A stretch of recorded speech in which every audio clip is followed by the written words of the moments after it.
They said his heart stopped for 7 minutes. 7 minutes where every machine in that hospital flatlined, every light in the room felt colder, and everyone thought it was over. But beloved, he said those were the 7 minutes that changed everything. Welcome, beloved, I'm Grace, filling in for Amara until she returns. And this is Unbroken Courage, where stories of loss, faith, and miraculous grace remind us that death doesn't get the final word. Before we begin, please let me know in the comments where you're watching from, because someone out there needs to hear this story tonight. Now lean closer, because what happened in those 7 minutes will remind you that heaven is nearer than you think. His name was Daniel Reed, 42 years old, a long-haul truck driver from Tennessee. He'd spent most of his life on the road. Miles of asphalt, diesel fumes, and quiet prayers between radio static. He wasn't the kind of man who cried in church. He'd grown up believing in God, but somewhere between bills, breakdowns, and broken promises, faith had faded into routine. Until that night. It was raining hard, the kind of storm that makes headlights look like ghosts in the dark. Daniel had been driving 14 hours straight, trying to make one more delivery before Christmas Eve. He thought of his wife, Elaine, and their teenage son waiting at home. He reached for his phone to send a quick message. Almost there. And that's when it happened. The truck hit black ice. It spun once, twice, then silence. The next thing Daniel remembered was pain, sharp, suffocating pain, and the taste of metal in his mouth. Then everything went black. When paramedics arrived, his truck was crumpled against a guardrail. No pulse, no movement. The clock read 11:58 p.m. They worked on him for 7 minutes. 7 minutes of shocks, compressions, pleading voices, nothing. And then, one nurse gasped, the monitor flickered, a faint heartbeat, then another. By 12:05 a.m., Daniel Reed, the man declared dead at the scene, was breathing again. When he woke up 2 days later, he couldn't speak. Tears rolled down his face as he reached for his wife's hand. She smiled, crying harder than he was. "You're home," she whispered. But Daniel shook his head. "No," he rasped. "I was home." Elaine stared. "What do you mean?" Daniel looked past her, eyes wide with awe. "I saw him." He later told Grace his story, the one he had never shared with anyone outside his family. "In those 7 minutes," he said, voice trembling, "I wasn't floating or dreaming. I was somewhere real." He described standing in a valley filled with light, not blinding, gentle, alive, warm. Every fear, every burden, every memory of pain was gone. He said he felt known, completely, fully known. I heard a voice, calm, like the sound of water. It said, "Daniel Reed, you still have a story to tell." And when I turned to look, I saw the hands that saved me. He paused, weeping. They were scarred, Grace. Scarred, but shining. When he came back, everything changed. He sold his truck, started helping at a local shelter for addicts and widows. He said, "I used to chase deadlines. Now I chase souls." But his miracle didn't end there. A month after leaving the hospital, Daniel met the nurse who had refused to give up during those 7 minutes. Her name was Marilyn. She'd told the others, "Don't stop yet. Something in me says he's not gone." Daniel looked at her and said, "You were right. Someone else said the same thing in heaven." She smiled through tears. "I was just doing my job." He replied, "No, you were answering his call." As Daniel finished telling me his story, he looked out the window and said, "Grace, I used to be afraid of dying. Now I just don't want to waste living." He paused, then smiled softly. "I don't talk about those 7 minutes much, but I tell everyone this. If you're still breathing, you still have a reason." Beloved, maybe you've lost hope. Maybe something inside you feels gone. Faith, peace, love. But listen to me. If your heart is still beating, heaven's not finished with you. You don't need to die to find purpose. You just need to wake up to it. I'm Grace, and this is Unbroken Courage, where even death can't silence the voice of grace. Drop a comment and tell me where you are watching from. Let's continue too. It was a sunny afternoon when Daniel got the letter. No return address, just his name written in shaky handwriting. He almost threw it away, thinking it was another hospital bill. But something told him to open it. Inside was one sentence. "I'm the man who hit your truck that night. I can't live with the guilt anymore." Daniel froze. He read the line again and again. The words blurred behind tears. His wife, Elaine, found him sitting at the kitchen table, shaking. "What is it, honey?" He handed her the letter. She read it quietly, then looked up, heartbroken. "What will you do?" Daniel stared at the paper in his hand. "I'll find him," he said softly, "because I think heaven wants me to." A week later, he was standing outside a small rehabilitation center 2 towns over. Inside was Aaron Miller, a young mechanic, 26 years old. He'd been drinking that night, driving home from a friend's party. He lost control, skidded across the lane, and hit Daniel's truck. He walked away with bruises. Daniel nearly didn't walk away at all. When Daniel entered the room, Aaron looked up in shock. He knew that face from the news. He stood quickly, eyes wide with panic.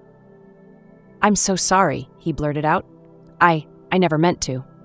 Daniel raised a hand gently. "Sit down, son," Aaron's voice cracked. "I destroyed your life." Daniel looked him straight in the eye. "No, son, you woke it up." Aaron frowned, confused. Daniel continued, "That night my heart stopped, but heaven gave it back. And now I know why, to find you." Aaron buried his face in his hands. "I can't forgive myself." Daniel leaned forward. "Then let me do it for you." For several minutes, neither man spoke.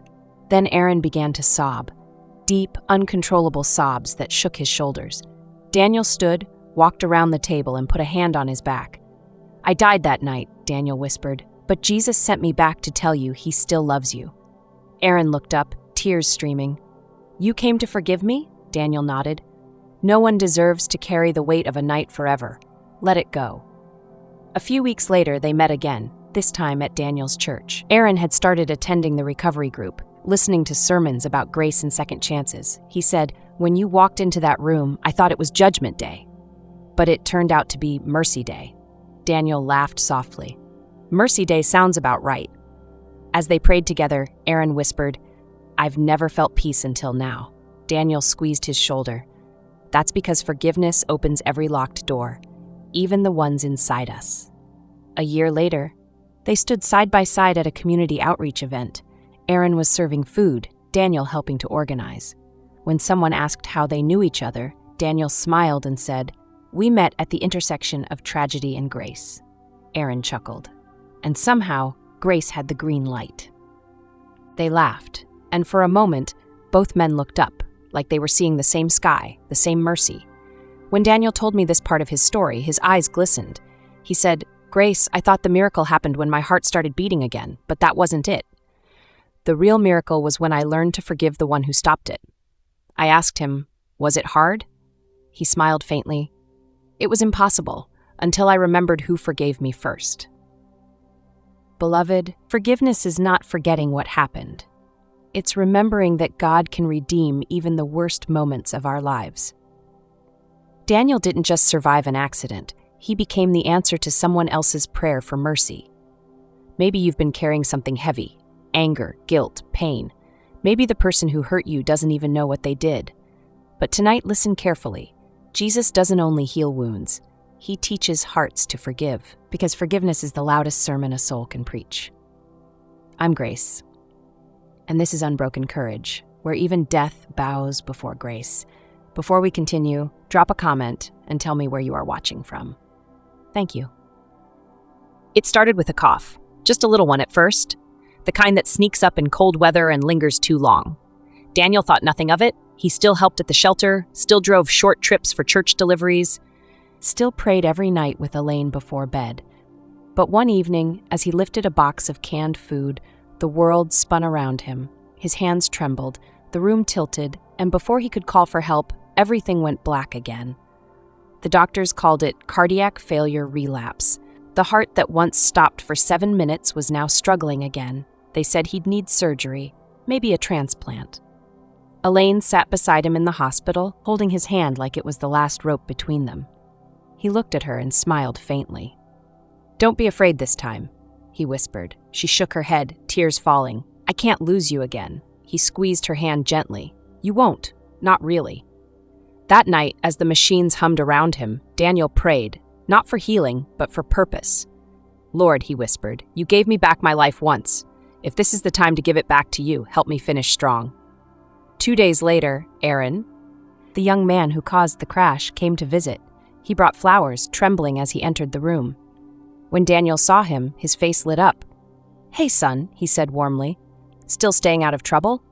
Aaron chuckled nervously. "Trying to. Then his voice broke. "I can't lose you, Daniel, not after everything." Daniel smiled, voice weak but steady. "You won't lose me. We just won't be in the same place for a while." Aaron dropped his head, crying. "I still remember what you told me, that God gave you back for a reason. You changed my life. You changed everything." Daniel looked at him softly. "Then that means I finished my reason." That night, the heart monitor beeped slower. The nurses checked on him, and Elaine sat by the window, whispering prayers that mingled with tears. At 2:17 a.m., the monitors flatlined. The same sound, the same silence, the same moment heaven once interrupted before. But this time, there were no frantic shouts, no panic, just peace. A warmth filled the room, soft, golden, like candlelight without a flame. Elaine said later she felt a hand on her shoulder and heard a whisper, "He's home now."